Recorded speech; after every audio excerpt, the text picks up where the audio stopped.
tuning back in, and I got all the work done. Well, not all of it, but at least I got the power working and inverter working. So this is what I did. We have the solar panel coming in from the roof into this box.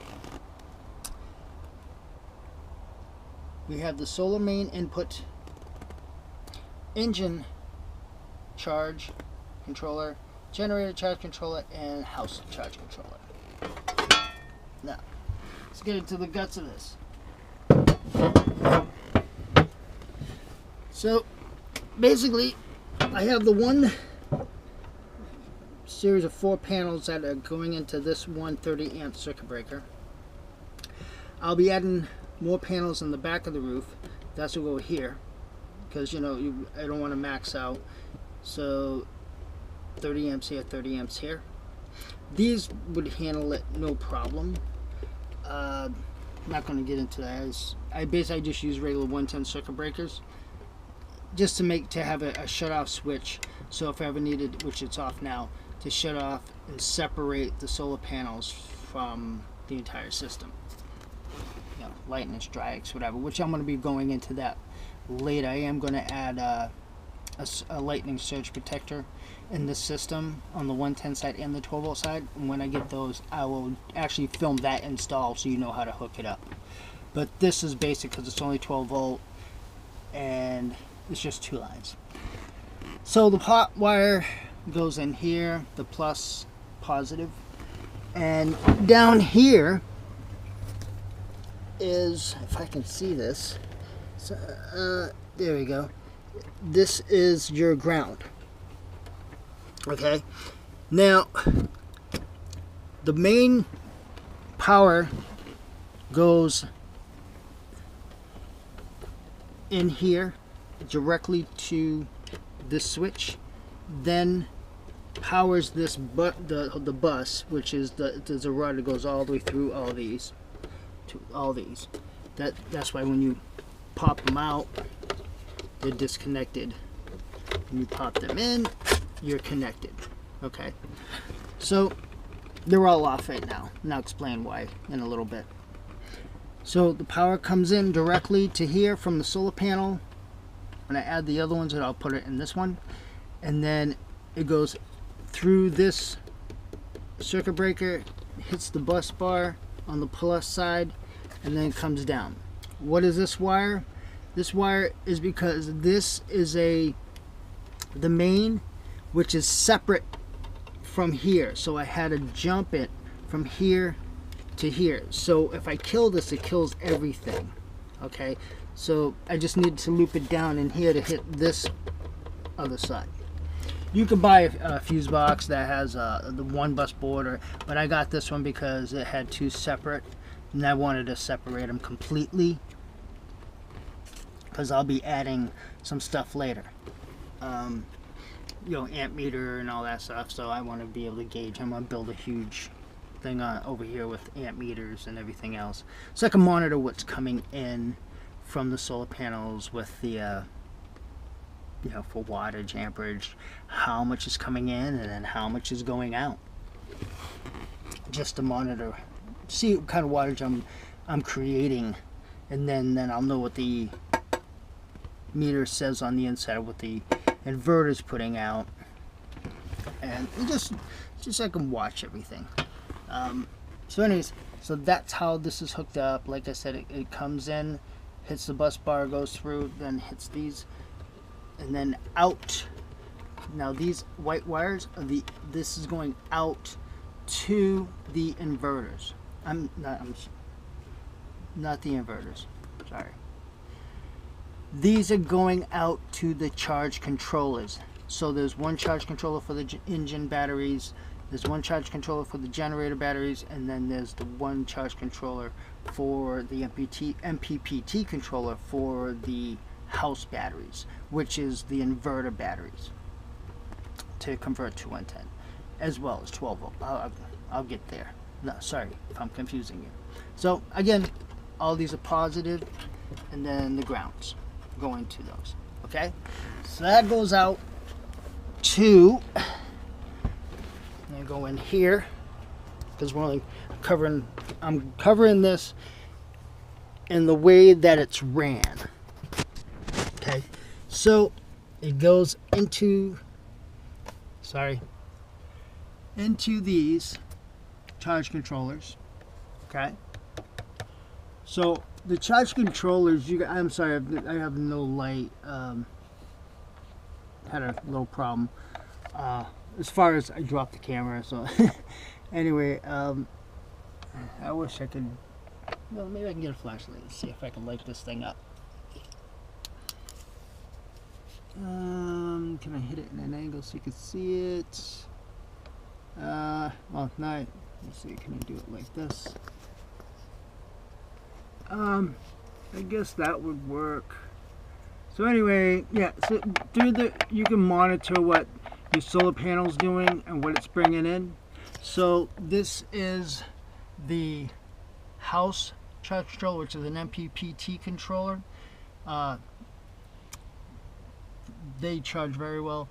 These cheaper ones, they're generally, I just got them because all I did is from the generator output, it's coming in from the solar panel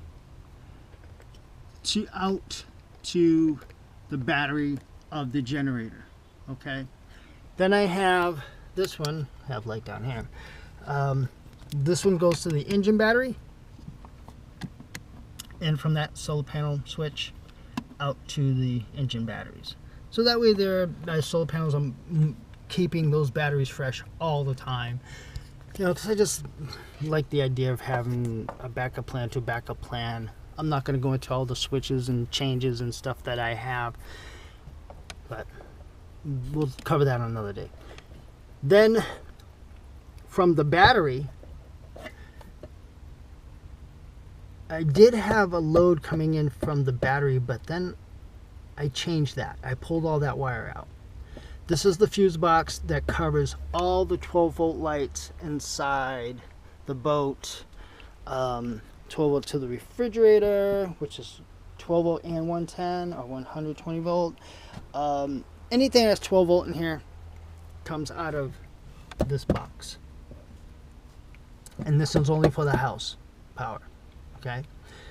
What I did is I took the solar, goes in out to the batteries to charge the batteries, and then there's a load button here. Now let me show you how that works. So we take on a load, and I shut that load off, the battery's off. Turn the load on, now I have a load. So now I can monitor with the MPPT controller on how much wattage and amperage I'm drawing from the system, which had eliminated this. So I repurposed the voltmeter. The amp meter. Now this is connected directly to the inverter. So when I turn the inverter on, I can monitor how much energy the boat's drawing on the 110 side. Because I want to know which, like the water heater, the freezer, the refrigerator, any lights, computers, laptops, iPad charging, all that stuff. I want to know how much watt hours I'm using. So I'll cover that chain. So the chain is from the solar panel to the charge controllers out to the batteries, your main house, and your load out. Now what I did, I'm not going to do to the generator battery, because that's like my emergency backup power. So if I ever need to start, I know my batteries will be nice and fresh. And I have it set to max charge at 13.1 volts. So it'll keep the battery cool. I do have I don't know if you can see this, but it tells me the temperature of the battery. That's what this wire is up here. This goes to the generator battery, and it keeps the temperature of the battery. So I know it's at a really cold temperature. It's going to stay good for a very long time. They're all deep cycle marine batteries, so it'll be fine. So that's pretty much the flow of electricity into this boat. Now, let's go to the 110 side, or 120 volt, however you want to say it. So now, here's where it gets interesting. Now you have your batteries. Now, what I have here, like I said, I bought these things to test it. Eventually, I am going to build my own lithium batteries. That will be an episode that you'd want to tune into, and I'll tell you where I bought the products, what I got, and how I'm building it. Because what I'm going to do is I'm going to take the entire bow bed, get everything out from underneath it, and turn that whole thing into a lithium battery. And I'm going to build it myself. So that's going to be one heck of a project. I think it's going to be like 8,000 batteries, lithium batteries. They're like little, about that big. So I'll be building the cell myself. So, because I want to put, let's just say it's going to be able to, I want to be able to be out in the water for 30 days with no sunlight at all, and be able to run my heater, my air conditioner, all that. So that, yeah, it's going to be a lot of power. Anyway, so here these are two 6-volt golf cart batteries with the X-side deep cells. They're basically 126 amp hours at 6 volts. So I have them in series. So the two 6 volts are connected together to make a 12 volt. When you do that, you increase the voltage, but the amperage stays the same. Okay? How you do that is you just take two of the batteries and you take, let me get the flashlight again so apparently you can't see. Okay. So here is the negative side of this battery, and all I did is I ran a wire from there to the positive side. Connected the two together first. Start from the negative, connect to the positive. Nothing will happen because nothing else is hooked up. Then I got this deep cycle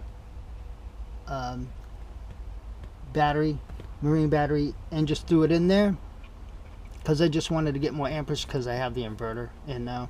So these, again, just test. I'll probably be giving these away later once I build my battery bank. Now to connect these two together, now, so this is in series and then this is in parallel. So what I did is I came this wire here. Can I do, let's see, can I do it? I got nowhere to hang this up. Alright, let's see. Alright, here we go. This wire here is a positive wire coming from the charge controller inside for the house power. Hits the positive lead. That positive lead then goes over to the other battery positive lead. So it's positive to positive. Okay? The negative solar wire coming from the charge controller goes to the negative side of the battery. From here, it's the negative side of the battery going to the negative side of the battery. So now this is a 12 volt battery. So we're just going from positive to positive, negative to negative. Okay? I do have a schematic that I will put at the end of the video that will explain all this, and it's all in color code. Then what I did is I moved the shunt to that amp meter over here. Let's see. Can you see that? Hopefully you will. Put this flashlight away. So the ground is coming from the battery into the shunt. Yeah, I'm gonna need that flashlight. Oh, it blows. Okay. Hopefully you can see that now. So the negative goes into the shunt. On the other end of the shunt goes to the negative on the inverter. This is here, does nothing but support. I just took one of the extra wires and put a clip on it, and it's just so I wouldn't accidentally pull it out, you know, so it said actually it's a support. That's all that is. This side of the battery, this has the ground wire that goes to the amp meter in there. This goes to the ground on the amp meter for the data. This goes to the ground on the amp meter for the load. So it will monitor, this side is where the information comes from. So as the power is being pulled through the shunt and going into the inverter, it tells me how much it's drawing. And the simple positive to the positive lead over here. Again, now, when you hook these things up, make sure when you're hooking up your inverter, the positive lead is going to the positive on battery of the opposite side of where the power is going in. Why? Well, as the power is going in, it's going through the whole cycle until it gets the last battery. So your draw will be from the furthest point away. Okay? That'll make it last longer. Then power goes through the inverter, comes out the back side into the main AC circuit breaker. Now the main AC circuit breaker, the power goes in, hits the bus bar. Same concept as hooking that up, but now you're dealing with more voltage. This is where you got to be careful because you can kill yourself. The hot, which is either red or black, will go here into this. When you hook these things up, make sure the circuit breaker is out of it so you don't accidentally arc anything or hurt yourself if the system's hot. I'm used to working with these things, so I mean, yeah, I've been buzzed a few times, but you know, when I'm at a point like when I'm working in tight areas and I'm moving wires around, so just to be safe, shut off the power. Just disconnect completely and go ahead, wire it, and then, you know, meter everything. It's important to meter everything. I'll explain why, and I think I might, well, maybe I might throw that little video I did with the phone when I get to this next point, and I'll talk about metering and why you need to do that. So meter it, make sure the current's correct, the polarity is correct. Polarity meaning positive is in the right area, and neutral now is connected in the right area, and then you have your earth ground. Okay, I'll get into earth ground on a boat when I put my lightning protectors in. I will show you how to ground your boat to earth floating in the water. Very simple, easy thing to do. Okay, and you can protect all your equipment. This is why I'm doing all this, is actually to protect all the electronics on the boat. So if I do get struck by lightning, I'm not going to lose it all. Okay, this is the purpose for this. Okay, so now you have your power coming in from the inverter, hitting the main circuit breaker. Then it hits the bus bar, and then I come to this circuit breaker, which is the circuit breaker that feeds that circuit breaker box, which feeds all the inside of the boat. This circuit breaker, and that's a 30 amp, this is a 30 amp. This are 215s. Okay, so that's off, that's off. It's upside down because the way it had to mount. I'll probably see if I can find another box that mounts in the other direction. It had to do with the mounts in the back and where I had to hook it up. That's why I had to do it this way. Plus I was short on cable. And also it makes it easy when you're sitting at the helm, so if I need to shut something off, I just reach down and I just touch it and it pops right up. So I kind of like it this way. So It's for me. These two are 15 amp circuit breakers. This one circuit breaker goes to that one outlet which feeds this freezer. And the reason I did that is because in the future I am going to be putting amp meters, small ones, that only tell me how many watt hours, how much amperage I'm using in watt hours. Reason being is, I know that sounds over redundant, but if I see a difference in performance in the freezer, that tells me it's going.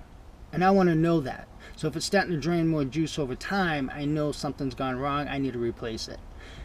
I don't need something drawing juice through, like if a solenoid goes or something like that. I want to know what's going on. So I'll be adding those videos later on as I do my boat project. This 15 amp circuit breaker goes to all the outlets on this side. Okay. So if I need to turn on vacuum, if I have an emergency shut off, it just basically is that outlet and this outlet out here. Also feeds the water maker, pump, power switch, and the water heater. Okay. No, I'm sorry. I changed this. I'm going to take this sticker off. I'm going to put it. I switched this over to main shoreline power because I didn't want to have to unplug this or switch it off. Just in case there's an emergency, I just hit the switch and it kills the power to the whole boat. If I'm plugged into shore power. Now, to monitor the inverter from the bus, from that shunt there, it goes into, and sorry if I'm making you dizzy, to this amp meter, which then now I can monitor how much energy consumption I have in this. So it would tell me what my voltage is. So it's monitoring the 12 volt battery. It will tell me the current that I'm drawing from the battery, the wattage that's being drawn from the battery. So this is the amperage that'll be drawn, wattage that'll be drawn, and the total amount of watt hours. So how long that product's been on, and full consumption of the whole boat basically. So this is what I'm really looking forward to seeing, and how many watt hours I'm using, to know how many watt hours when I build my lithium batteries. And this whole area under here, all this is coming out, and this whole front bow is going to be one big lithium battery cell. That's going to be one heck of a project. It's going to take me maybe a month to build, but it will be worth it because those batteries will outlive this boat for sure. And I'm also going to have a safety, so if the boat did sink, I'm also worried, because those things can catch fire, and so I'm going to create a fuse separating system. So as soon as it shorts, it kills all the battery connections completely, and that way there'll be no problems in the water. You won't have a high voltage near the boat, and it'll be safer for fish and divers if they have to come raise the boat out of the water. So I'll be going to that whole we won't talk about that now because that's going to be a long project. And that's so far what I have done. What else did I want to cover on the floor of things? Oh, yes. Down here, what I did, there's an MPPT. Jesus, scratch that. This is a automatic transfer switch, acronym ATS 30, meaning 30 amp. So it's an AT30. Automatic transfer. What this does is when it has a relay in it, it's like it's an automatic relay. So basically, wherever it sees current, the magnetic field draws to that circuit, connects that circuit, and turns it on. So the inverter goes into here, the generator power goes into here, then the load output goes into the bottom automatic transfer switch. Shoreline goes into here, this one goes into here, and then out, load out to here. So I might have confused you early in the video about where this power went, and I apologize for that. The power goes out of here into that automatic transfer switch. So let me clarify that again. The power from the inverter comes out, goes into the automatic transfer switch, then into the bottom transfer switch, then up into here. Okay, so that's how I can get all three sources to one point with complete separation. And that's pretty much it. Now, there is another feature that I personally added for safety. Do I need it? No, not really. But I like extra security. I'm really big on doing things right and being safe. So what is down here is a rectifier. It's a bridge rectifier. It takes 110 volt, drops it down to 12 volt. Now you probably think of, why would you want to take 110 volt and drop it down to 12 volt? What would be the purpose? Aha! Here. Don't mind the Florida Power thing. I just got the box. And here is what's called an indoor-outdoor auxiliary relay. And how this thing works is these two yellow wires are 12 volt. And it doesn't matter the parallel, it just takes a plus, minus, plus, it doesn't matter how you hook that up. It just works. So the 12 volt from the rectifiers will be put together, and then a wire, like connected together, and then a wire to here, because the bridge rectifier has kind of gone in one direction. So if I had the 12 volt on this one, the 12 will be seen here, but it's not going to go back to the 110. That wouldn't work. So basically I jumped these two together, bring a wire up, and wired it to here. That is not done yet, and I will cover that in full video again, and I'll actually videotape myself installing it and show you how it works, and I'll open that up and show you the guts and how it's working. So I'll make another video on all of that.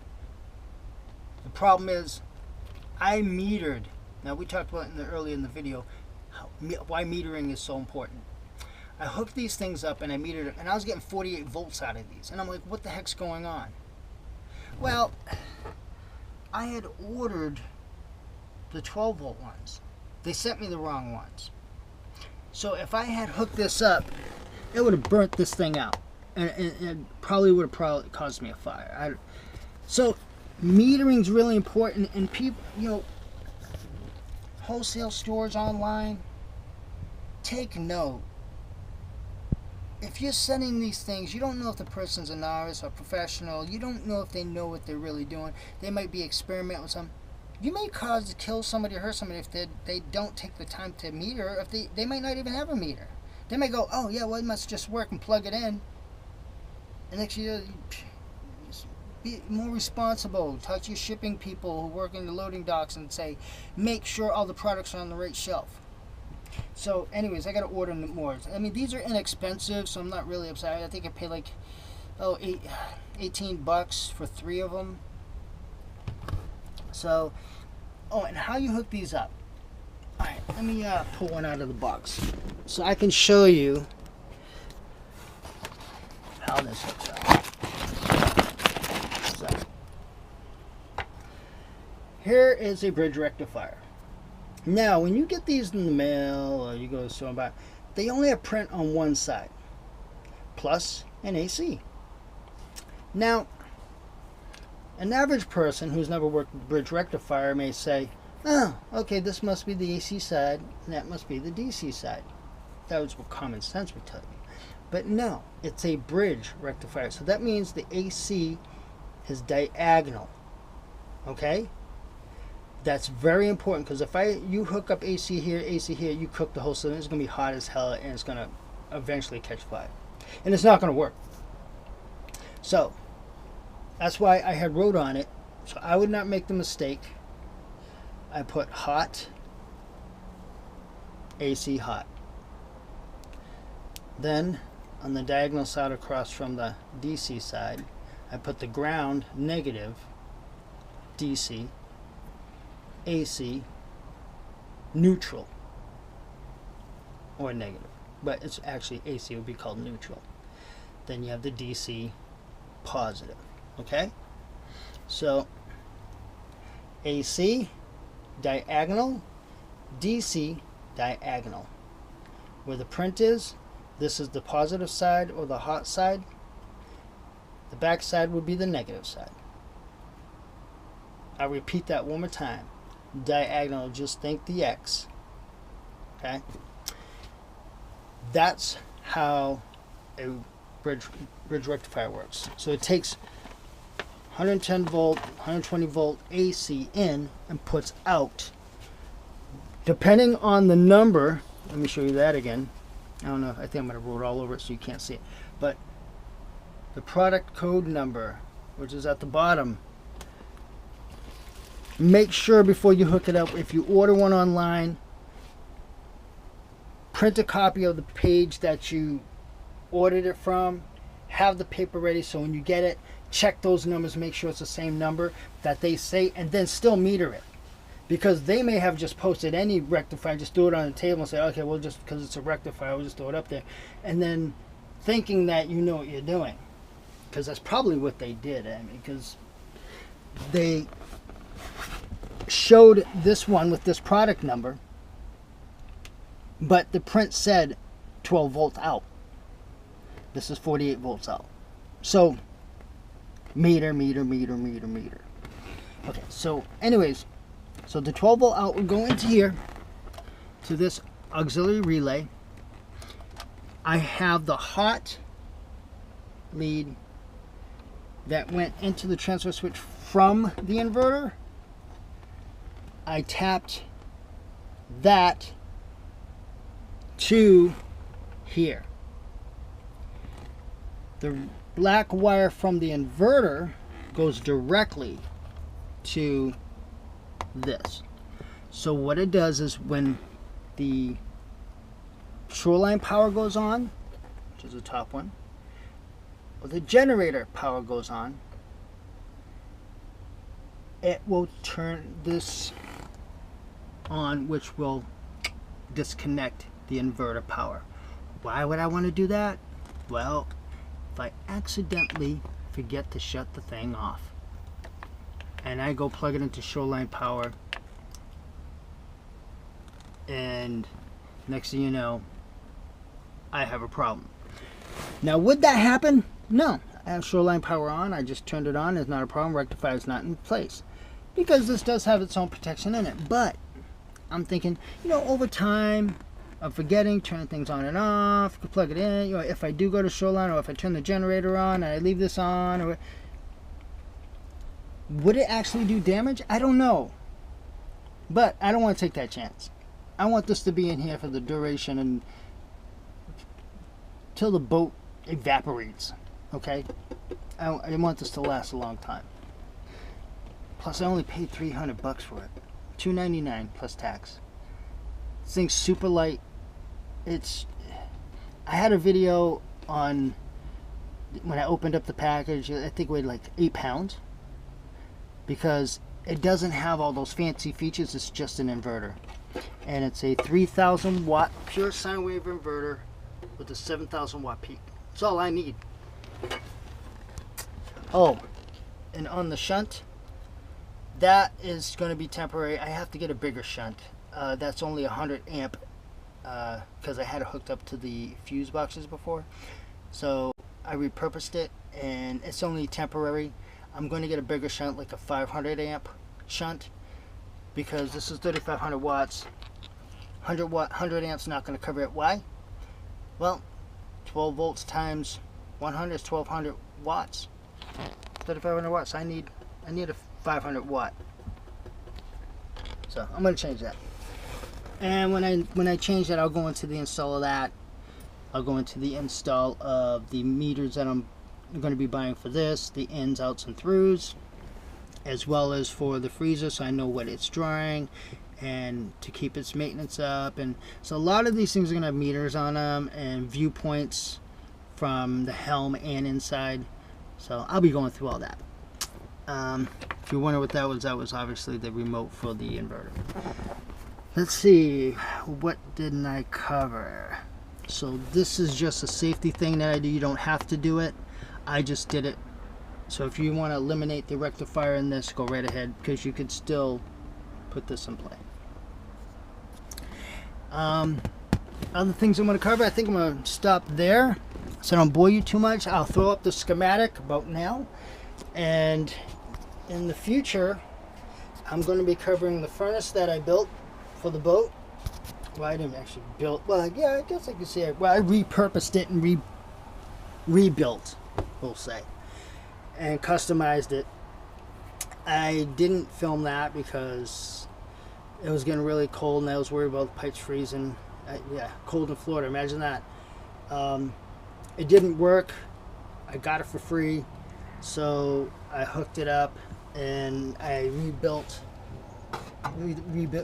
this where the fuel, the propane goes in. And so I'll be covering that because I'm going to be taking this apart again and cleaning it and getting it ready for the summer, and because I won't be using it in the summer, so it'll just stay off. But I got this for those, every now and then, you never know in the water, man. There are nights where you just sitting there all of a sudden like, where'd this cold front come from? So it's here just to take the chill out. And that's the exhaust out, and I'll explain what I did there, and I'll actually show, I'll create errors. So if you have a furnace and you're wondering why it's doing something, like why it has white flames and not just a blue flame, I'll explain that, and I'll show you. I'll actually recreate it, so that way there you can solve the problem instead of paying a high maintenance man, because that you can fix with a vacuum. And also, maybe a little wire brush, and because when the flame's white, it's just dirty. That's all. It needs to be clean. That's all. And then I'll go into how to tune these up, how to adjust the flow of the fuel. Mostly, if you buy one of these brand new, don't mess with it. Just plug it in and let it go, because it's already set. But if you have an old one that's worn out and you want to rebuild it, or you found one off of another furnace that was just not working, and you wanted a backup of one of these, which you really wouldn't need. It's just it's gaskets, and it's just one gasket and a relay. So, and I'll talk about the relay and how that works on the propane side, and I'll show you the insides. I'll have this all apart, and I'll show you the insides and the actual flow. So we'll cover the furnace. We'll be covering a lot. I'll be going into the LED lighting, the party lights.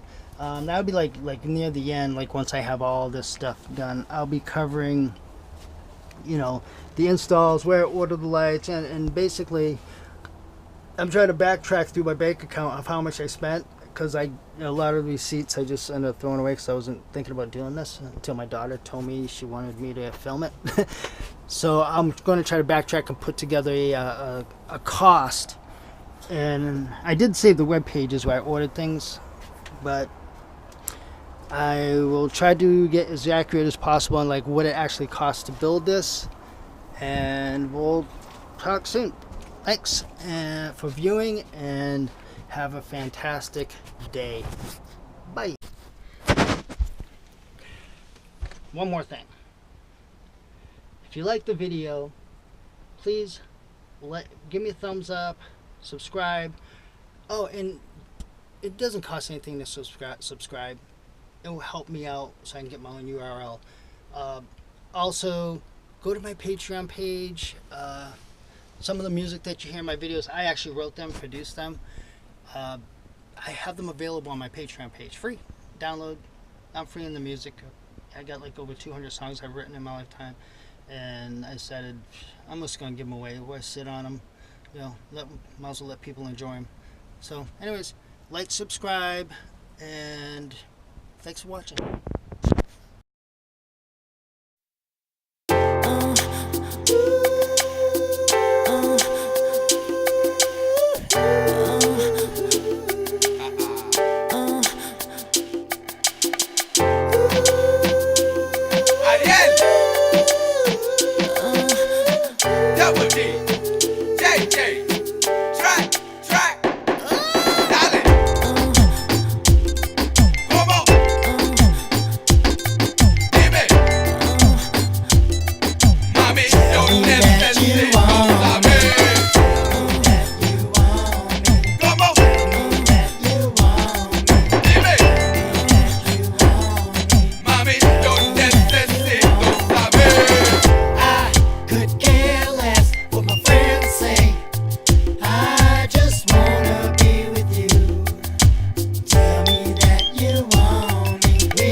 I'm on a boat.